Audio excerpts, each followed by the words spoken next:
हम सभी भाई बहन भक्ति, योगी भक्ति, आचार्य भक्ति पूर्वक और समस्त प्रमत्त विरत गुणस्थानवर्ती मुनिराजों के श्री चरणार बिंदु में सादर नमोस्तु निवेदन करते हैं। समस्त आर्यका माता जी के श्री चरण कमलों में सादर बंदामी समस्त एलक जी महाराज, समस्त सुल्लभ जी महाराज, समस्त सुल्लिका जी माता जी के श्री चरण कमलों में सादर इच्छामी पूरे देश में विराजमान समस्त भैया जी, समस्त दीदी जी के चरणों में सादर वंदना। विशेष रूप से ब्रह्मचारी भैया जी, पंकज जी जिनका के कल उल्लेख भैया जी केसीदेन साहब ने किया था, जनागम के प्रकांड विद्वान श्री पारसनाथ में विराजमान श्री पंकज जी भैया जी के श्री चरण कमलों में सादर वंदना। और हम सबको धर्म के मार्ग में बड़े प्यार से आगे बढ़ाने वाले, रत्नत्रय का मार्ग प्रशस्त करने वाले परम आदरणीय ब्रह्मचारी भैया जी श्रीमान केसी जैन साहब के श्री चरणार बिंदु में सादर प्रणाम, सादर चरण स्पर्श, सादर पावन रोग, सादर वंदना। सबसे पहले सोनू बहन जी, आपसे रिक्वेस्ट है, क्योंकि आप इस ग्रुप की संचालिका हैं, आपने ये ग्रुप शुरू किया है, तो हम सब भव्य जीवात्माओं का सम्मेलन हुआ है। आदरणीय भैया जी साहब की मंगलवाणी और आदरणीय ललिता बहन जी साहब के मंगलवाणी हम सबको सुनने को मिल रही है। इसके उत्कृष्ट निमित्त कारण तो आप ही हैं। अतः आप हमें ये बताने की कृपा करें कि अभी 30 जून को 3 दिन के बाद में अकॉर्डिंग टू डेट परम पूज्य गुरुदेव आचार्य श्री विद्यासागर महाराज का मुनि दीक्षा दिवस आ रहा है, एवं अकॉर्डिंग टू तिथि 14 जुलाई आषाढ़ शुक्ला पंचमी वो जो है दिवस आ रहा है। दोनों दिन आप कैसा कार्यक्रम रखना चाहेंगे, एवं उनके बाद में अष्टानी का पर्व भी आएगा। इस अष्टानी का पर्व में विशेष रूप से क्या किया जाएगा दोनों कक्षाओं में, दूसरी कक्षा का तो आप नहीं बता सकते, तो इस कार्यक्रम कांड में क्या किया जाएगा, प्लीज रिक्वेस्ट आदरणीय सोनू जैन जी सीए कोलकाता निवासी इन प्रश्नों का उत्तर देने की कृपा करें। एवं परम पूज्य गणाचार्य श्री विराग सागर महाराज का संघ कहाँ विराजमान है, अपने आहार दान की व्यवस्था कैसी चल रही है, प्लीज इसके बारे में बताने की कृपा करें। पंडित जी को पावाधोक वंचना, सभी को सादर जय जिनेन्द्र। आज रविवार है, भैया जी जोका मंदिर गए हैं, तो वो शायद ग्रुप में नहीं आए। उनका ऐसा मैसेज आया था हमारे पास, जोका मंदिर गए हैं इसलिए। और पंडित जी ने जैसा कहा, विद्यासागर गुरुवर जी का जो हमारा तिथि के हिसाब 14 को और डेट के हिसाब से 30 तारीख को दीक्षा दिवस है। तो 30 तारीख को मेरी पुष्पा आंटी और हीरामणि आंटी से बात की, तो उन्होंने ऐसा प्रस्ताव रखा कि हम पूजा कर लेंगे पहले आचार्य श्री की पूजा के बाद सभी श्रावकगण उनके बारे में कुछ उद्गार अपना अपना व्यक्त करेंगे। 3-3 मिनट का सभी को समय दिया जाएगा। जिनको भजन गाने का मन है वो भजन गाएंगे, और जिनको उनके प्रति कुछ बोलने का मन है, जैसे भी वो भक्ति करना चाहे, जिनको सुस्वर मिला है वो भजन गा सकते हैं, और जिनको बोलने की ज्यादा अच्छी कलाकारी है वो बोल सकते हैं। तो जैसा भी हो, हम लोग 30 तारीख को इसी तरह से आचार्य श्री की भक्ति करने का हम तीनों ने मिलकर ऐसा डिसाइड किया। और 14 तारीख का प्रोग्राम पंडित जी हम लोगों ने यही सोचा था, आज अगर भैया जी नहीं है तो हम इसी जूम पे कर सकते हैं इसकी चर्चा, और उसके बाद हम लोग जो 11 तक हमारी गाथा हो गई थी, फिर 12 से लेके 19 तक की गाथा एक जन से पढ़वा लेंगे, तो वो भी ठीक रहेगा। और उसके पहले पंडित जी जो अथाह ज्ञानी है, जो अपने ज्ञान को छिपा करके हमेशा बैठे रहते हैं, पंडित जी से पूछेंगे थोड़ा सा पंडित जी हमें संबोधन करें, क्योंकि पंडित जी को इतना ज्ञान है। कल मैंने आनंद पंडित जी को कॉल किया, उनको कुछ पूछा तो बोलते ये सारी चीजें तो मैंने दीपचंद पंडित जी से सीखी है। जब मैं कलकत्ता रहा करता था मैं उनसे पढ़ा करता था। तो अब पंडित जी को बोलते हैं दीपचंद पंडित जी को कुछ भी, तो बोलते हैं आनंद पंडित जी से पूछो। आनंद पंडित जी को अगर कुछ बोलते हैं तो बोलते हैं मैं तो दीपचंद पंडित जी से सीखा हूँ सब कुछ। तो महिमा है इनकी, इनके ज्ञान के आगे जरा सा भी इनको आभास नहीं है कि इनको ज्ञान भी है, और ज्ञान को छुपा के रखने का इतना बढ़िया मतलब इनका अभ्यास है कि कोई जान भी नहीं सकता है कि इन्होंने कितने शास्त्र पढ़ चुके, प्रथमन योग हो, चरणन योग हो, कन्नन योग हो। एक्चुअली ज्ञान सागर जी के ऐसे ही होते हैं, सबका भला चाहते हैं और खुद की चीज तो भूल ही जाते हैं कि उनके पास कुछ है भी नहीं। तो पंडित जी ने मेरे से जो सवाल किया था 3, तो पहला सवाल कि 30 तारीख का हम ऐसा ही कर सकते हैं कि हम पूजा और उसके बाद 3-3 मिनट का सभी को समय दिया जाए, और यदि किसी के पास और भी अच्छी स्कीम हो तो वो हमें बताए कि हम क्या कर सकते हैं। और 14 तारीख के लिए हमने सोचा था कि हम पारस चैनल में अपना सभी लोग 1-1 मिनट 2-2 मिनट का अपना कुछ भी अभिनय है, गीत है, उनके बारे में उद्गार है, ऐसा भर के हमें दें और फिर मर्ज करके हम पारस चैनल वालों तक पहुंचाए और वो टीवी में इसे सबको दिखाएंगे। तो इसका हमने पारस चैनल में बात किया था। 51,000 इसका कॉस्ट आ रहा है 1 आवर का, और अगर 2 घंटा ले तो 1 लाख रुपया हमारा लगेगा। तो ये स्पॉन्सर्स अगर कोई व्यवस्था कर सकता है तो ये प्रोग्राम भी हमारा सक्सेस हो सकता है। तो इसके लिए भी कोई भाई बहन कुछ भी बोलना चाहे तो कृपया करके आगे आए और हमें बताएं। अब गणाचार्य आचार्य श्री गुरुवर विराग सागर जी का संघ अभी भिंड में विराजमान है और भिंड से उनका बिहार 1 हफ्ते में होने वाला है। इटावा या ईटा 2 प्रपोज्ड प्लेस है कि कहाँ पे वो बिहार करेंगे। इटावा भी जा सकते हैं और ईटा। चौका हमारा निरंतर चल रहा है। अभी क्या है, भिंड में श्रावक बहुत ज्यादा है। मैंने तो सुना 40,000 जैन भिंड में रहते हैं। तो भिंड में हमारे चौके में कभी 4 कभी 5 आहार होते हैं, लेकिन इटावा में जब थे तो बहुत अच्छे 10, 12, 15 ऐसे आहार हुआ करते थे। तो काम हमारा सुचारू रूप से अच्छे से चल रहा है। मीना दीदी ब्रह्मचारिणी है वहाँ पे, वो सारा चौका का हमारा मैनेजमेंट संभाल रही है और कुछ भी कमी होने नहीं देती है वहाँ पे। पंडित जी सभी को सादर जय जिनेंद्र। और पंडित जी मैं एक बात अपने मन से बोलना चाहूंगी, श्रावक की जो मूल गुण है, हम सभी जागरूक श्रावक हैं जो अपना कल्याण करना चाहते हैं। जो भी श्रावक सुबह पहले 9 बजे अपने सारे काम को करके पूजा पाठ करके अगर स्वाध्याय में बैठा है, यानी कि वो बहुत जागरूक है, उसे अपना कल्याण चाहिए, वो अपना कल्याण करवाना चाहता है।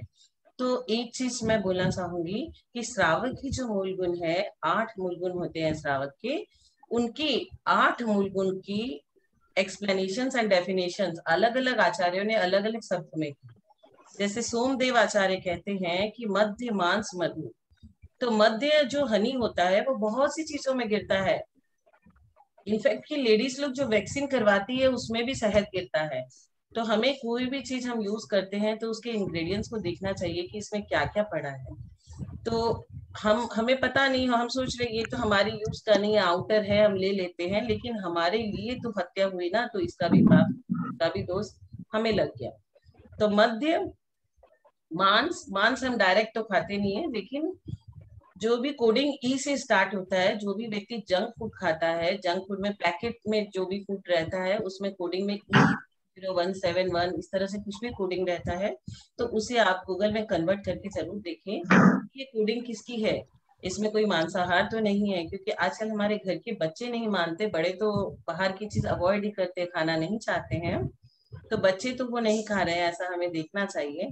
तो मध्य मांस मधु, बड़, पीपल, उमर, कटुम्बर, पाकर, अंजीर, इन 8 वस्तुओं का त्याग 8 मूलगुण कहा गया है आचार्य सोमदेव जी के हिसाब से। आचार्य समंत्र भद्र स्वामी जी कहते हैं कि 5 अनुव्रत और 3 मकार, 3 मकार मतलब मध्य मांस मधु। तो क्या हमारे 5 अनुव्रत है? हमें अपने आप को टटोलना चाहिए कि क्या हम इस एज में आके अनुव्रत ले लिए हैं कि नहीं लिए हैं। तो 5 अनुव्रत का पालन और 3 मकार मध्य मांस मधु का त्याग, ये 8 मूलगुण कहे जाते हैं आचार्य समंत भद्र जी के हिसाब से।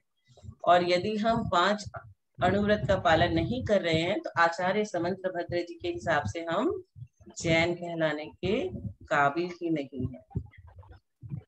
श्री जिनसेनाचार्य, अनुव्रत जो है ना, हिंसा, झूठ, चोरी, कुशील, परिग्रह, हिंसा हम लोग करते हैं, त्रस करते हैं, स्थावर करते हैं, क्या क्या करते हैं, हमें उसका लेखा जोखा लेना चाहिए। हमें दूसरों की बैलेंस शीट नहीं मिला करके अपनी बैलेंस शीट मिलानी चाहिए कि हमारे यहाँ कितनी डेबिट एंट्रियां खड़ी है। तो 5 अनुव्रत तो हिंसा, झूठ, चोरी, कुशील और परिग्रह है। परिग्रह को कम करते, जैसे जैसे देवों का स्थान ऊपर होता है, 12वां, 13वां, 14वां, 15वां, 16वां स्वर्ग, वहां वहां उनका परिग्रह कम होता जाता है और शांति बढ़ती जाती है, रिलैक्स हो जाते हैं। तो ये सारा चीज हमें अपने आप को चेक करते रहना चाहिए। जिनसेनाचार्य ने कहा है कि 5 अनुव्रत, 5 पापों का स्थूल रूप से त्याग, और उसके बाद मध्य मांस एवं जुआ खेलने का त्याग इन्होंने बताया। तो जुआ में क्या आ जाता है, आजकल हम लोग क्या करते हैं ना, सब जगह हाउजी खेलते हैं। हाउजी भी अगर पैसे से खेली जा रही हो कि हमने वहां पे 100 रुपीज लगाए, जो जीता उसको मिला, तो दैट इज इक्विवेलेंट टू जुआ। तो वो पैसे से खेली हुई हाउजी जुए में आ जाती है। तो हमें इसका भी ध्यान रखना चाहिए। और पंडित आसाधर जी के शब्दों में, मध्य मांस मधु पंच उदंबर फलों का त्याग, रात्रि भोजन का त्याग, पानी छानकर पीना, देव दर्शन करना, जीव दया पालन करना, ये 8 मूल गुण है।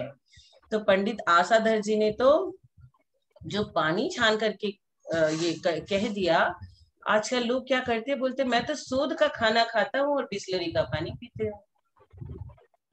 तो बिस्लरी का पानी छना हुआ तो रहता नहीं है। कुछ लोग सोचते हैं फिल्टर का पानी को छानने की कोई आवश्यकता नहीं। तो ये सब मिथ्या ज्ञान है। फिल्टर के पानी को भी सूती कपड़े से 4 बार उसको मोड़ करके ऐसे देखे कि सूरज की रोशनी आर पार नहीं हो रही है, वैसा पानी हमें उपयोग में लाना चाहिए। वरना पानी के अंदर जितने भी जीव छोटे छोटे रहते हैं वो हम कंज्यूम कर रहे हैं।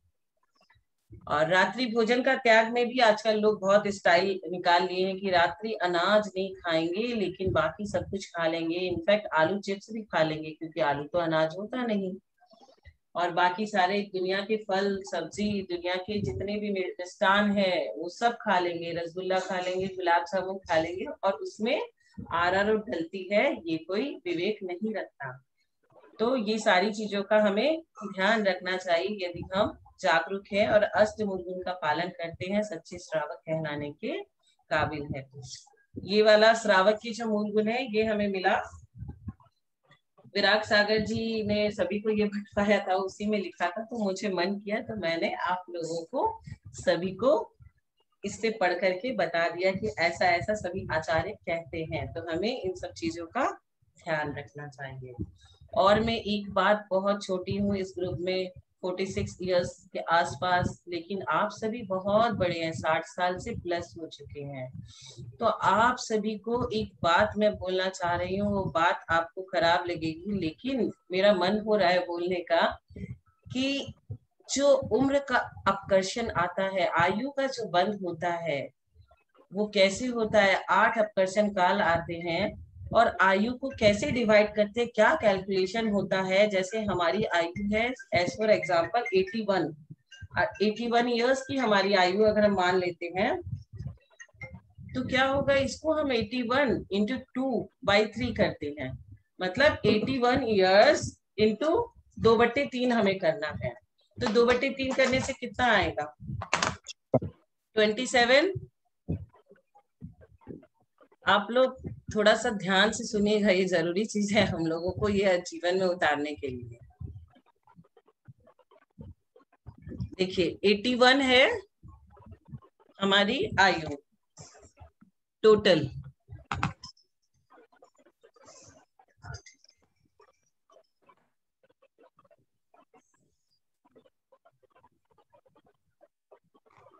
एट वन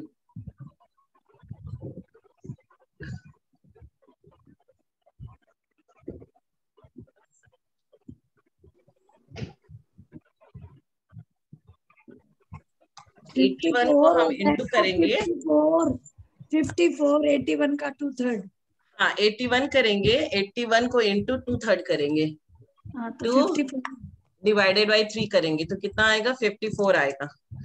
अभी जो 54 वर्ष के अगर हो गए हैं तो 55 में जैसे भी एंटर करेंगे तो उसके एक अंतर मुहूर्त में हमारी आयु का बंद होगा।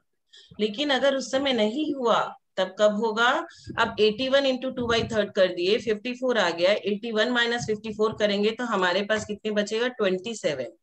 तो 27 इंटू 2/3 करेंगे तो हमारे पास कितना आएगा, 9। अब हम क्या करेंगे, 81 में से 54 को घटाएंगे और फिर 18 को घटाएंगे, तब हमारे पास कितना बचेगा। सोनू 27 में जब 2/3 करोगी तो 18 आएगा ना, 18 नहीं तो 29 आएगा ना, उसको भी हम लोग 27 आएगा। 27 को 2/3 करेंगे तो कितना आएगा, 18 आएगा ना, 27 को 2/3 करेंगे 18 आया। अब 18 को हम माइनस करेंगे 81 से, 54 प्लस 18 माइनस 81, 81 ईयर्स हमारा हो गया। 81 माइनस 54 कर दिया, मेरे पास 27 बचा। 27 में से 9 9 9 3 बार निकाल लिया। अब जो 9 और 9 18 है उसको हम 81 से माइनस करेंगे। तो 81 माइनस 54 माइनस 18, तो हमारे पास 9 बचा। तो ये जो 72 ईयर्स की एज आई ना, उसमें फिर हमारा 72 से हम 73 में जैसे ही जाएंगे फिर हमारा बंधेगा ये कर्म आयु का।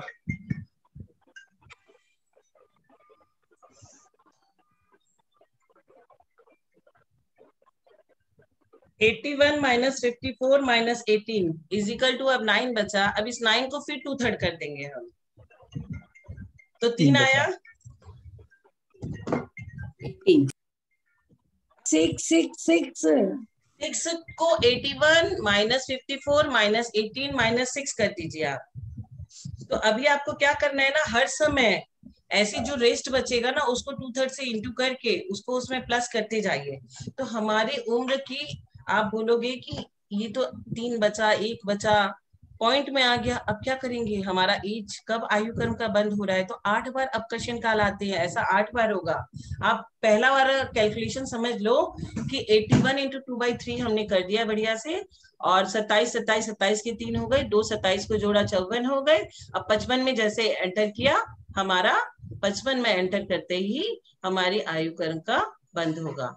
फिर कैसे होगा, जैसे हमारा इस बार 5 सागर का बंद हो गया, देव गति का हो गया या नरक गति का हो गया किसी का भी, लेकिन जब बाद में फिर से हम 2/3 किए उसको, उस समय हमें 10 का हो गया, तो विच एवर इज हायर उसको ही लेते हैं। इसमें कैलकुलेशन का ये मजा है कि विच एवर इज हायर, 2/3 करके रेसिडुअल पार्ट्स में जैसे भी हम कैलकुलेशन करते जाएंगे, जो सबसे ज्यादा बचेगा विच एवर इज हायर, उसमें 10,000 सागर का हमारा आयु का बंद बंधा, 33 सागर का बंद बंधा। तो जिसमें जो सबसे हाईएस्ट है 5 10 11, तो एक बार 5 का बन गया, एक बार 10 का बन गया, एक बार 11 का बन गया, तो 11 सबसे हायर मोस्ट है, उस फिगर को हम लेके चलेंगे। और यदि 8 अपकर्षण काल में किसी के भी कुछ भी नहीं हुआ, तो मरने के पहले जो फर्स्ट मरने के अंतिम जो आवली रहती है उसके जो समय में उसी समय बनते हैं। तो मैंने ये कैलकुलेशन मेरे बच्चे को जब समझा रही थी, मेरा बेटा 11 साल का है, तो वो कहता है मम्मी इसका तो सोल्यूशन यही है कि अपने हैप्पी बर्थडे में हमेशा खुश रहो। अब कौन सा हैप्पी बर्थडे 2/3 में आ रहा है, इसका कैलकुलेशन तो हमें पता नहीं, तो अपने हैप्पी बर्थडे में हमेशा खुश रहो तो इसका समाधान हो जाएगा। तो अब आप लोगों को सबको तो ये आता है, बहुत सारे जन कर्मकांड पहले से पढ़ चुके हैं, उनको तो सब आता ही होगा। मैंने तो जस्ट बताने की इच्छा थी तो आप लोगों को बता दिया। अब पंडित जी से मेरा रिक्वेस्ट है कि आगे की क्लास का संचालन आप करें पंडित जी। Very good, very good, very nice. Today we have known that Sonu Jain is so much intelligent. She knows every subject. Very nice. Today we all are very happy to listen to your explanation about Ashtmul Gunaha, eight merits of Shravkas and Shravikas. Very nice. And you explained about the age, about the importance of the age. That is also very good. बहुत अच्छा, आप सब काम में सक्षम है, क्या समझे सोनू जैन जी? आपने जो अष्टमूल गुणों का वर्णन किया बहुत अच्छा लगा।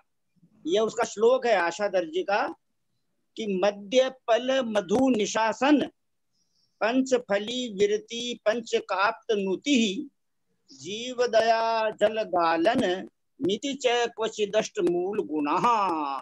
जब परम पूज्य गुरुदेव आचार्य ज्ञान सागर महाराज ने समाधि ली थी 22 नवंबर 1972 को, और 1 जून 73 तक जो रोज स्वाध्याय चलता था, तो उसमें एक ये साकार धर्मामृत का भी उल्लेख आया था, क्योंकि गुरुजी को पंडित आशाधर जी का वक्तव्य बहुत अच्छा लगता था। तो इसलिए आज आपने बहुत अच्छा बताया। हम सब भाई बहनों को इतने प्रारंभिक नियम तो पालना ही चाहिए, नहीं तो हमारा समय सार पढ़ना, गोमसार पढ़ना और अनुयोग द्वार पढ़ना, सुनना, मतलब ये सब उतना फलदायी नहीं होता है। फल तो जरूर मिलता है, लेकिन उतना नहीं होता। बहुत अच्छा लगा। हम सभी आपको बहुत बहुत धन्यवाद देते हैं और आपको बहुत बहुत मंगल आशीर्वाद भी देते हैं कि आप दिनों दिन जो है मतलब बहुत निरंतर उन्नति करते रहें। अब देखिए, आज परम आदरणीय भैया जी साहब यदि यहाँ नहीं है तो हम सब भाई बहन परम आदरणीय जैनागम की प्रकांड विदुषी बहन जी, परम ललिता बहन जी साहब से रिक्वेस्ट करते हैं कि प्लीज आज की कक्षा को आगे बढ़ाने की कृपा करें। परम आदरणीय ललिता बहन जी साहब, कोलकाता बेंगलोर निवासी, प्लीज रिक्वेस्ट।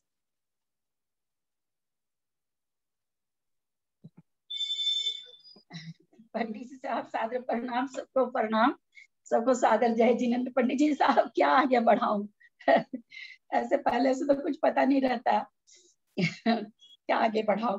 चलिए, सोनू जी ने जो कहा है उसी को थोड़ा सा और हम समझा देते हैं आयु कर्म के बारे में समझा देते हैं थोड़ा सा। उन्होंने अच्छा समझाया, लेकिन थोड़ा सा चूंकि पढ़ी लिखी है तो नेचुरली इंग्लिश वर्ड ज्यादा मुंह पर आते हैं, तो सभी को उतना इंग्लिश वर्ड पकड़ में आता है नहीं आता है, तो थोड़ा सा और उसको सरल करके बता देते हैं। सरस्वती नमस्तुभ्यं वरदे काम रूपिणी विद्यारंभं करिष्यामि सिद्धिर्भवतु मे सदा। वात्संग जिनवानी माता की जय। सभी भारतवर्ष में विराजमान सभी आचार्य परमेष्ठी, उपाध्याय परमेष्ठी, साधु परमेष्ठी के चरणों में नमोस्तु नमोस्तु नमोस्तु। सभी माता जी लोग को वंदामि, सभी क्षुल्लक केल्लक प्रतिमाधारियों को इच्छामि वंदामि। ग्रुप में जितने भी बड़े बुजुर्ग विराजमान है सबको मेरा सादर पावा दो। पंडित जी साहब सादर प्रणाम, सबको सादर जय जिनेंद्र।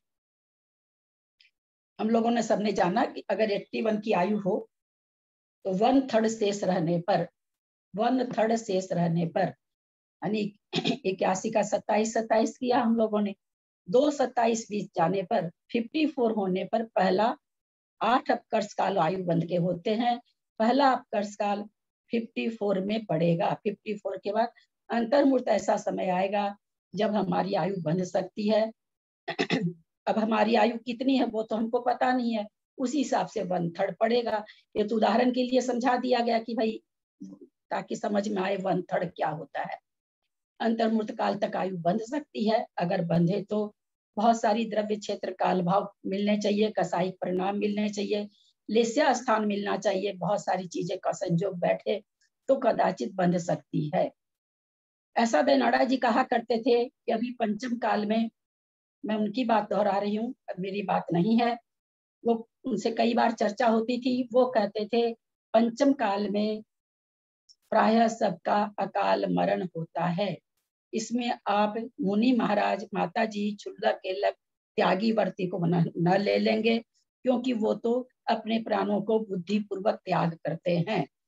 या कोई श्रावक भी जो समाधि मरण करता है उसकी बात यहाँ पर नहीं है, क्योंकि वो त्याग लेकर के काय और कसाय को पृष करके जो छोड़ता है वो इनमें शामिल नहीं है। पर हम लोग जैसे साधारण आदमी कहा करते थे वो कि हार्ट अटैक आ गया, कुछ भी ऐसा हुआ और प्राण निकल गए, तो ये वो उनका कहना था कि स्वाभाविक मौत नहीं होती है, अकाल मरण ही कहते हैं। फिर पुनः कहती हूँ आप लोग महाराज लोगों में, या अथवा जो श्रावक बहुत बुद्धिपूर्वक समाधि मरण कर रहे हैं उसमें न घटा लेंगे। तो ये 8 अपकर्ष काल जो पड़ता है 54 वर्ष पर पड़ा, नई बंधी आयु। फिर जो बचा 27 वर्ष, फिर 1/3 बचने पर, 2/3 बीतने पर, 1/3 बचने पर, यानी 9 वर्ष बचने पर दूसरा अपकर्ष काल। फिर 2/3 बीत जाएगी, 1/3 बचेगा, फिर एक अपकर्ष काल 3 वर्ष में पड़ा। फिर 3 वर्ष में नहीं बंधी, फिर 1 वर्ष में नहीं बनती है तो 4 महीना शेष रहने पर, 4 महीने में नहीं बनती है तो फिर 120 दिन, 40 दिन शेष रहने पर, 40 दिन में नहीं बनती है तो फिर उसका घंटा के हिसाब से करके, और इस तरह से 1/3 में होता है। कदाचित 8 अपकर्ष काल में नहीं आयु बंधी। बहुत से लोगों को, हम लोगों को, जैसे पंडित जी साहब, बहुत से लोगों में मैं अपने बारे में बोलना चाहती हूँ। कई बार मन में आता है कि जो एक्सीडेंट होता है एकदम अचानक से हो जाता है, तो भाई फिर तो उसकी तो आयु बंधी, क्योंकि आयु बंधने वाले का अकाल मरण नहीं होता है। और जैसा लगता है एक्सीडेंट जो होता है वो अकाल मरण जैसा ही लगता है। उस अकाल मरण में भी व्यक्ति तब तक नहीं मरता है जब तक आयु नहीं बंधे, और आयु बंधने पर तत्काल मरण नहीं होता है। हमारे यहाँ जैन सिद्धांत में, जैन आगम में कोई भी प्रक्रिया आप करो, किसी भी प्रक्रिया को, जैसे अनंतानुबंधी का भी संयोजन किया, क्षायिक सम्यक दर्शन को प्राप्त किया, अथवा साधन, हर चीज को प्राप्त करने के बाद में अंतर्मूर्त विश्राम करता है जी, किसी भी क्रिया को करने के बाद। तो आयु बंधी, यद्यपि एक्सीडेंट से मौत हुई तो भी आयु बंधती है, उसके बाद अंतर्मूर्त तक वो जीवित रहता है, उसमें प्राणों का संचार रहता है। हमारे पकड़ में अंतर्मूर्त न भी आ सकता है, क्योंकि एक आवली एक समय से हो जाता है और हमको तो पता ही नहीं आवली किसे मतलब आवली कितनी छोटी होती है। तो एकदम नियम से अंतर्मुख पहले विश्राम करेगा, तब मरण होगा, ऐसे नहीं होगा। तो इस तरह से जिनका नहीं होता 8 अपकर्ष काल में, तो उनका अंत समय में 8 अपकर्ष काल बीतने के बाद में अंतर्मूर्त प्रमाण आयु बाकी रहती है, तब नियम से आयु का बंध होगा ही होगा। और उसके बाद तो पहले ये धारणा थी पंडित जी साहब मेरी, क्योंकि मैं जनन सिद्धांत कोश ही ज्यादा पढ़ती थी, तो देखिए भूल कैसे हो जाती है पंडित जी साहब। हम लोग शास्त्रों को जो अपने से पढ़ने, जो भी पढ़ते हैं हम लोगों को बहुत ध्यान से पढ़ना चाहिए, अन्यथा बहुत अनर्थ हो जाता है। हमने उस समय अर्थ निकाल लिया था, धवला जी का रेफरेंस वहां दिया हुआ है, हमने उसका अर्थ निकाल लिया था कि जो अंतर्मूर्त पहले जो आयु बनती है वो छोटी आयु बंधती है। तो ये कथन बैठ नहीं रहा था। और प्रसंगों में जैसे अपने ये वो किसने किया था, वो तेजस समुद्घात से द्वारका जलाई थी, वो तो याद, बहुत से लोग कहते हैं कि भाई वो ये आयु बांध रखे थे, दरबार सिद्धि की आयु बांध रखे थे। हाँ दीपायन मुनि, हाँ दीपायन मुनि। तो दीपायन मुनि तेजस समुद्घात के द्वारा, तो 2 तरह का उसमें मिलता है। एक तो कहते हैं कि वो 33 सागर की आयु बांध रखे थे सर्वार्थ सिद्धि की, तो वो अग्नि कुमार देव बने हैं। कोई ये भी कहता है नरक, कोई कहते हैं वो तो तीर्थंकर है। बहुत तरह का इसमें 2 तरह का कथन मिलता है पंडित जी साहब, और दोनों ही आरातियों का, आराती आचार्य का मिलता है, तो हम किसी को ना नहीं कर सकते। तो उनका क्या नाम है, सो अगर मान लेते हैं कि अंतिम समय में आयु बंधी उनके, तो अगर ये हम घटाते हैं, जैसा कि लोग घटाते हैं कि अंतिम समय में आयु बंधी और नरक चले गए, तो फिर नरक में तो छोटी आयु होती नहीं है। तो ये सिद्धांत बड़ा कट रहा था मेरे से, मेरे समझ में नहीं आ रहा था इसको कैसे सेटिंग करें। एक तरफ तो ऐसा लग रहा कि कह रहे हैं कि अंतिम समय में जो आयु बनती है वो क्षुद्र आयु होती है। फिर आचार्य श्री वर्धमान सागर जी जब यहाँ आए, मैं उनके सामने ये शंका रखी कि आचार्य श्री मेरी कहाँ भूल है, मुझे इसका सुधार करें। तो आचार्य श्री करे कि नहीं ऐसा कुछ नहीं है, हालांकि ये थोड़ा सा जिस हिसाब से सेंटेंस लिखा हुआ है जैन सिद्धांत कोश में, उससे ये अर्थ निकलता है, लेकिन ऐसा है नहीं, ऐसा कुछ नहीं है कि अंतिम समय में जो मरण आयु बनती है, एक अंतर्मुक्त शेष रहने पर 8 अपकर्ष काल बीतने पर कुछ क्षुद्र आयु बंधे, ऐसा कोई नियम नहीं है। अब ये आयु का बड़ा विचित्र कथन है। ऐसा कहते हैं कि कम से कम 54 होने के बाद में तो हम लोगों को हमेशा एकदम सचेत रहना चाहिए। कैसे सचेत रहना चाहिए? पारस बाबू जी कहा करते हैं, ऐसे समझना चाहिए कि एक बहुत फनधारी सांप फन करके हमारे सामने बैठा है, हम हिले और वो काटा, हम हिले और वो डसा। बोले ऐसे समझते रहना चाहिए 54 वर्ष की उम्र बीतने के बाद कि मेरे किसी भी समय आयु बंध सकती है। ऐसा उदाहरण क्यों देते कि जैसा हम हिलेंगे तो मुझे काट लेगा, डस लेगा। तो यही दिमाग में हमेशा रखना चाहिए कि हमको किसी भी समय आयु बंध सकती है। ऐसा हम बराबर अगर भयभीत अपने मन में रहेंगे तो हमारे से यद्वा तद्वा प्रवृत्ति हमारी नहीं होगी। हम अच्छे आचरण में हमेशा अच्छे आचरणों में रहेंगे, परिणामों को संभालते रहेंगे। संसारी प्राणी है, पंचम काल में उत्पन्न हुए हैं तो आपके कारण ही उत्पन्न हुए हैं, क्योंकि जैसा पंडित जी साहब आपने सुनाया था कि लक्ष्मण कहते हैं कि अगर मैं लौट के न आऊं तो पंचम काल में जन्म लूं। कितनी बड़ी उन्होंने, मतलब कितना खराब है पंचम काल में जन्म लेना। तो ठीक है, अपने लोग हैं, सब कोई है, लेकिन हम अपने परिणामों को तो इस काल में बहुत अच्छी तरह से पकड़ सकते हैं, सुधार सकते हैं। तो हम लोग अपना जो भी हम लोग की आयु हो गई है, हम लोगों को अपने परिणामों को हमेशा संभालना चाहिए। और जहां तक आयु उत्कर्षण अपकर्षण की बात है पंडित जी साहब, उत्कर्षित होती है तो हो सकती है किसी भी अपकर्ष काल में उत्कर्षित हो सकती है आयु, और जो आयु सबसे बड़ी होगी वही आयु मानी जाती है। जो कम आयु होती है वो नहीं मानी जाती है। यानी जैसे उन्होंने कहा 2 सागर, 11 सागर, 13 सागर, वो 13 सागर वाली आयु हुई मान्य होगी। जो छोटी आयु होगी वो नहीं मान्य होती है। ऐसा नहीं है कि हर अपकर्ष काल में आयु बढ़े ही, आयु उतनी भी रह सकती है, आयु बढ़ भी सकती है, कुछ भी नहीं हो सकता, वैसे की वैसे भी रह सकती है। हर अपकर्ष काल में आयु बढ़े ऐसा कुछ नहीं है। अब रहा अपकर्षण की बात। अपकर्षण हम कभी भी कर सकते हैं।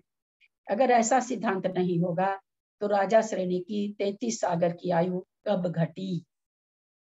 कौन सा अपकर्ष काल पड़ गया जिसमें उन्होंने घटा करके 84,000 वर्ष कर लिया? अपकर्षित होने के लिए कोई भी समय की जरूरत नहीं होती है। उत्कर्षण और संक्रमण करने के लिए जिस समय प्रकृति बनती है उसी समय होता है उत्कर्षण और संक्रमण। उसमें भी आयु का संक्रमण पंडित जी साहब नहीं होता है। किसी भी चीज में किसी आयु का आयु में भी संक्रमण नहीं होता है।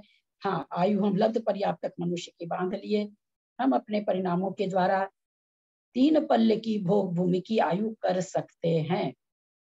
हम अपने परिणामों के द्वारा 3 पल्ले की आयु भी कर सकते। अगर हम 33 सागर की नरक आयु को घटाकर 84 वर्ष कर सकते हैं तो हमारे ही परिणामों में वो ताकत है, हमारी ही क्रियाओं में वो ताकत है कि लब्ध पर्याप्तक की आयु को 3 पल्ले की आयु कर सकता है।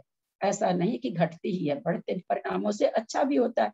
हमेशा दोनों बहुत सारी चीजें हम लोग है ना सुनते सुनते ऐसे पक गए हैं जैसे निधत्ति निकाचित, अरे निधत्ति निकाचित कर्म बन जाएगा, मतलब एकदम एक तरफा उसको खराब में डाल रखे हैं।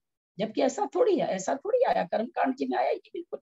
निधत्ति निकाचित कर्म कोई भी हो सकते हैं, पुण्य रूपी पाप रूपी। तो उसी तरह से आयु को अगर हम बढ़ा सकते हैं घटा सकते हैं, बढ़ा सकते, दोनों चीज कर सकते हैं। स्वर्गों की आयु भी बढ़ा सकते, घटा सकते हैं, नरकों की आयु भी बढ़ा सकते, घटा सकते, और मनुष्य की आयु भी जो हम भोग रहे भुज्यमान आयु नहीं, बध्यमान आयु को हम बढ़ा सकते हैं, घटा सकते हैं। ऐसा हमारे अपने ही परिणामों पर निर्भर है। कोई हमारे परिणामों को नहीं बदल सकता है। हमारे परिणाम हमको स्वयं ही संभालने हैं, स्वयं ही अपने परिणामों को ठीक रखना है, उसी से ये कार्य होगा। पंडित जी साहब, जैसा मुझे समझ में आया थोड़ा सा बोले, कुछ गलत हो तो क्षमा करेंगे। अब आप आगे मीटिंग को संभालते। सबसे जय जिनेन्द्र। बहुत सुंदर प्रामाणिक विवेचन परम आदरणीय ललिता बहन जी साहब ने सुनाया। मैं कुसुम बहन जी छाबड़ा साहब आपसे विनम्र प्रार्थना कर रहा हूँ, प्लीज आपका भी बहुत स्वाध्याय अच्छा है। ये कक्षा 9:45 तक चलेगी अभी, इसलिए जी भैया जी आ गए हैं। अच्छा, भैया जी पधार गए हैं, तो ये तो अपना बहुत बड़ा सौभाग्य है। परम आदरणीय ब्रह्मचारी भैया कुसुम बहन जी प्लीज। हाँ, वंदना भाई साहब को दीजिए समय थोड़ा हमारे पास में। भाई साहब को बोलिए, वंदना भाई साहब को बोलिए, प्रणाम पंडित जी आगे भाई साहब तो उनको दीजिए, हमारे लिए इतना ही समय रहता है। परम आदरणीय ब्रह्मचारी भैया जी श्रीमान केसी जैन साहब सीए, सबसे पहले तो आपसे विनम्र प्रार्थना है कि हम सबकी सादर वंदना स्वीकार करने की कृपा करें और मंगल आशीर्वाद प्रदान करने की कृपा करें और उद्बोधन देने की कृपा करें प्लीज। परम आदरणीय भैया जी श्रीमान केसी जैन साहब सीए कोलकाता निवासी, रिक्वेस्ट प्रारंभ करने की कृपा करें। कुसुम आंटी, लगता है उनका कनेक्शन जोका मंदिर से ज्वाइन कर रहे हैं ना, तो इतना अच्छा स्ट्रॉन्ग नहीं हो रहा है। उस समय तक पूरी देर थे वो, लेकिन अभी फिर नहीं दिखाई दे रहे हैं।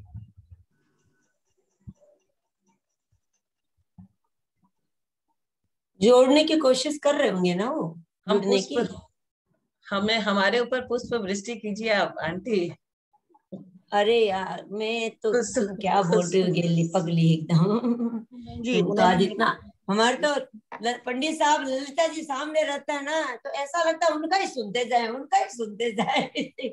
इतना अच्छा समझाते हैं, उन्हीं को बोले ना और समझाएंगे। मैं तो जस्ट घुसी हूँ, अभी एंटर की हूँ, उनका भी वीडियो बंद करके सुन रही थी कुछ करते करते। कभी कभी अपने शिष्य का सुन के भी बहुत खुश होता है कि शिष्य इतना अच्छा बोल रहा है। क्या बताएंगे, क्या विषय चल रहा है। आयु कर्म का इतना अच्छा बताया उन्होंने, और हम लोग तो पहले पढ़ाया भी था करणान योग में, बहुत अच्छे से उन्होंने दीपक में आयु कर्म का सब कुछ। और आज तो सोनू ने भी बहुत अच्छा बताया। अच्छा हुआ आयु कर्म का विषय उठाया तो ललिता जी के द्वारा हम लोग के और सुनने को मिला। पंडित साहब, आज प्रथमा योग का कुछ नहीं बताया क्या आज आपने? आज तो अष्टानिका चतुर्दशी है नहीं, भैया जी नहीं थे, इसीलिए पंडित जी ने सोचा संडे है। आज तो गोमट सार भी ले सकते थे हम लोग। तो गोमट सर का रिवाइज कर लो। आप पहले कुछ शब्द कहें, पंडित जी की इच्छा है। 2 शब्द आप कहें, हमारे ऊपर सब कुसुम बिस्री की जाए।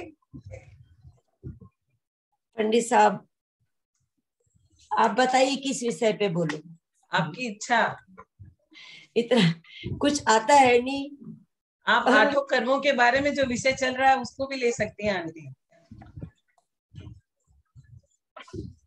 ललिता जी बताते हैं वेदनीय कर्म हमारे प्रति समय उदय में आता है। ललिता जी है ना? ललिता जी है ना आंटी है। हाँ, प्रणाम करती हूँ। आपने उस दिन कहा था वेदनीय कर्म हमारे प्रति समय उदय में आता रहता है, और जब उदय में आता है तो प्रति समय बंधता भी रहता है। तो इसके बारे में कैसे समझे हम? मतलब अपन वेदनीय कर्म कहते हैं कि 5 इंद्रियों में जो हमारी अनुभव या संवेदन शक्ति जो लाता है वो वेदनीय कर्म है। ये कर्म जीव को सुख दुख कराता है, सुख दुख का वेदन कराता है, क्योंकि हमारे 5 इंद्रियों के विषय में अनुकूलता होती है तो हम लोग सुखी महसूस करने लग जाते हैं। तो वो जब महसूस करते हैं तो वह साता वेदनीय कहला देता है। जैसे अभी गर्मी लग रही है, पंखा चल रहा है तो हमें अच्छा लगता है, एसी चल रहा है तो अच्छा लगता है, हवा चल रही है तो अच्छा लगता है। तो ये जो अच्छा लग रहा है ये सब वेदनीय साता वेदनीय कर्म कहलाता है। खुश होने की जो संवेदनशीलता हमारी होती है वो साता वेदनीय है। और उससे ये क्या, इसका समय कितना ले हम, मतलब इस खुश होने की जो संवेदनशीलता हमारी जो साता वेदनीय के है, ये कितने असंख्यात लोग प्रमाण मान सकते हैं क्या इसको? इंद्रियों के जितने भी उत्तर भेद है उनसे जो भी हमें मिलता है, पर कितना विषय है नाम कर्म का, जबकि ये है तो कर्माधीन। इंद्रिय सुख तो सारा कर्माधीन है। तो ललिता जी से मैं यही जानना चाहती हूँ कि ये सुख और जो हमारा आत्मिक सुख है, जो अनंत सुख है,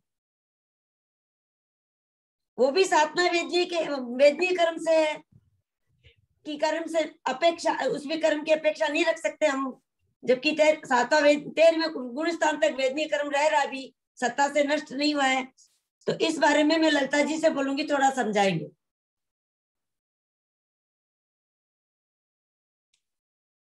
वह सुख तो अनंत और सिद्ध को होता है।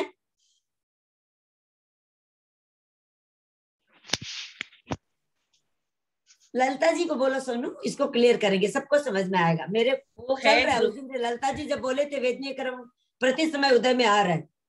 जय एक शंका मेरी भी इस मामले में। जय जी ने हाँ बोलिए ना भाई साहब। मतलब जैसे कि 13 गुण स्थान में अनंत भगवान के सात वेदनीय कर्म का सद्भाव रहता है, तो उनको साता वेदनीय साता दोनों का होता है, या उदय में साता आती है साता नहीं आती?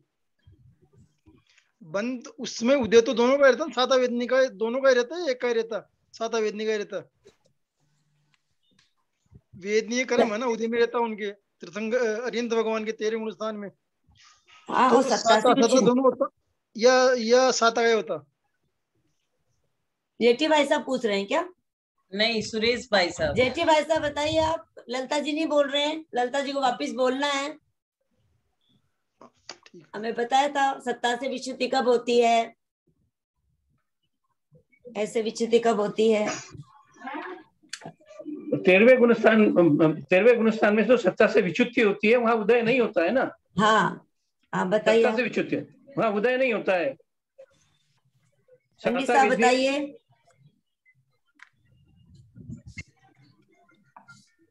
ज्ञानावरण कर्म हमारे ज्ञान पे आवरण डालता है, इसलिए ज्ञान का शिवोपम सबका अलग अलग है, भिन्न भिन्न है। जैसे हमारे जेठी भाई साहब ने सॉल्व 1 मिनट में कर दिया, वहां बैठे बैठे ही इनका इतना शिवोपम था जो सत्प्रोग्राम पे दिया। क्लास में कोई बच्चा फर्स्ट आता है, कोई लास्ट की रैंक आता है, तो शिवोपम तो हम देख रहे हैं। दर्शनावरणी कर्म है जो हमारे दर्शन को नहीं होने देता, अपने आत्म दर्शन नहीं होने देता, या बहिरंग में हमारे मंदिर वगैरह में जैसे हम देखते हैं दर्शन करने जाते हैं, गुरुओं के करने जाते हैं, तो हमारे ऐसा आवरण आया हुआ रहता है कि हमारे लिए कोई बाधा कारण बन जाता है। पर्दे की तरह है आवरण, माने जैसे कोई जीना पर्दा लगा है अपन खिड़की में तो उजाला थोड़ा आता है, अगर मोटा कपड़ा लगा देते हैं तो बिल्कुल उजाला नहीं आता है। वही हमारे आवरण, जैसा क्षयोपम है वैसे ही हमारा ज्ञान का हल्का भारी सबका अपना अपना क्षयोपम है।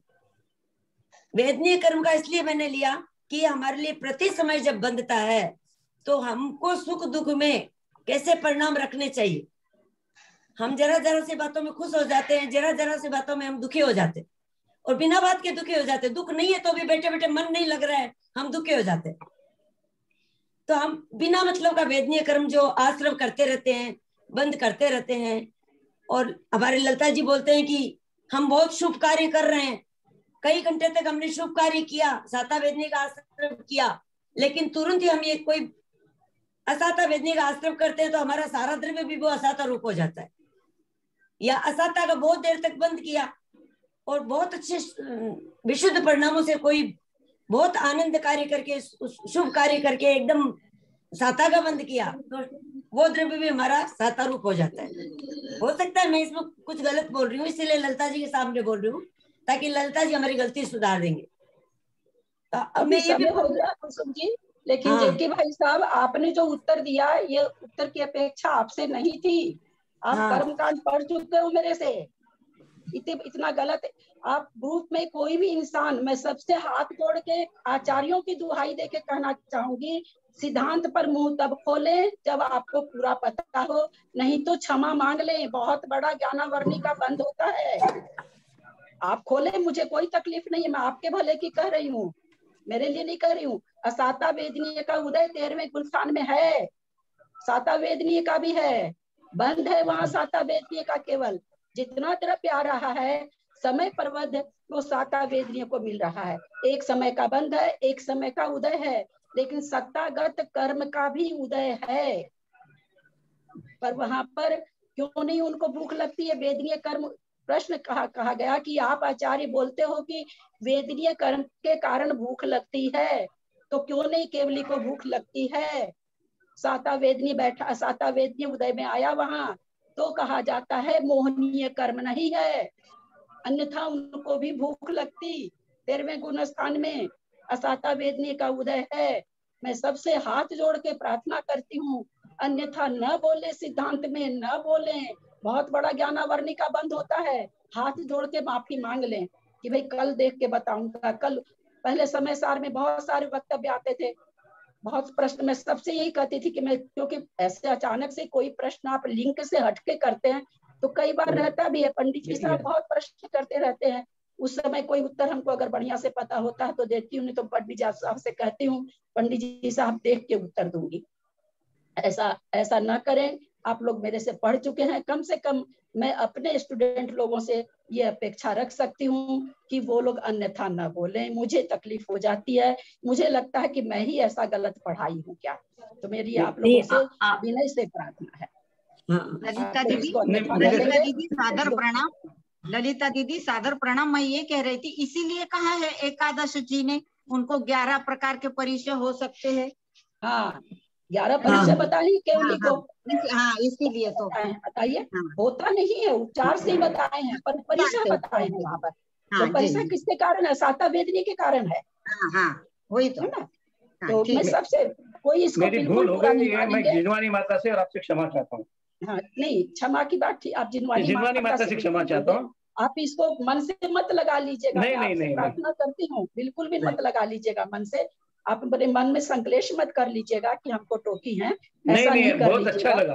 मैं तो अभी बोलती ही नहीं बिल्कुल, लेकिन इस सिद्धांत को ठीक करने के लिए मुझे बोलना पड़ा। बहुत अच्छा लगा। कुसुम जी तो ऐसे बोल रही थी, कोई सिद्धांत वैसे घटा नहीं रही थी, तो उनका चल रहा था। मैं सोच रही थी कि वही बोले, इसलिए मैं नहीं खोली। आपने जब ऐसा प्रतिपादन कर दिया तो फिर मेरे को आना पड़ा। मैंने इसीलिए जेठी भाई साहब का नाम लिया कि हो सकता, क्योंकि मुझे मालूम है वेदनीय कर्म लास्ट में जाता है। अभी साता दोनों आपने जो पढ़ाया था, फिर भी मैं थी कि वो ज्यादा अच्छे से समझाएंगे, कोई बात नहीं, इसीलिए आपका बोलना हुआ, इसीलिए आप बैठे थे तो हम लोग बोले ताकि हमारी गलती ठीक हो जाएगी। हाँ, मेरे से भी निकल जाता है, ऐसा थोड़ी कि मेरे से नहीं दिमाग में रहती। कई बार बातें बहुत, इतना इसको ऐसे थोड़ी लोहा का चना कहा है, अब लोहा का चना चबा रहे हैं तो किसी समय दांत तो टूटेगा ही ना, ऐसा थोड़ी कि कभी दांत टूटेगा ही नहीं, दांत टूट जाएगा।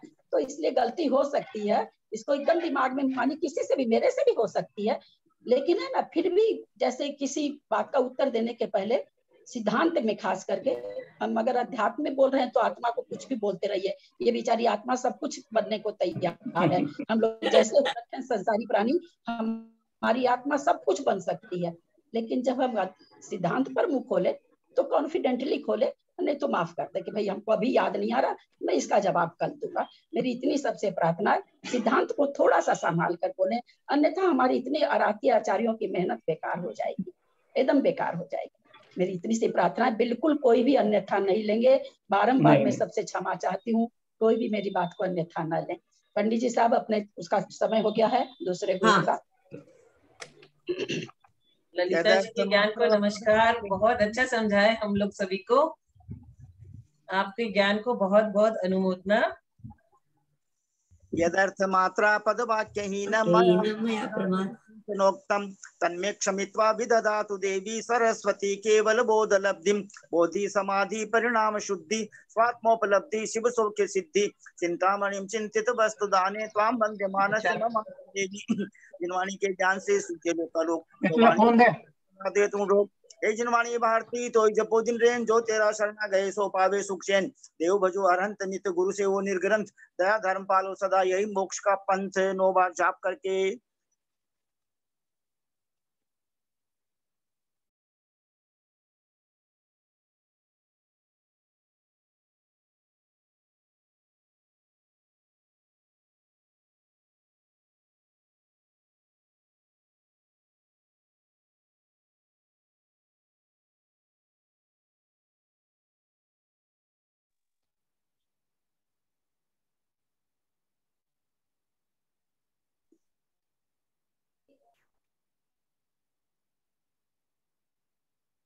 पंडित साहब को प्रणाम, बाकी सबको जय जिनेंद्र। सभी को जय जिनेंद्र, जय जिनेंद्र, जय जिनेंद्र। पंडित जी को प्रणाम, सभी को जय जिनेंद्र।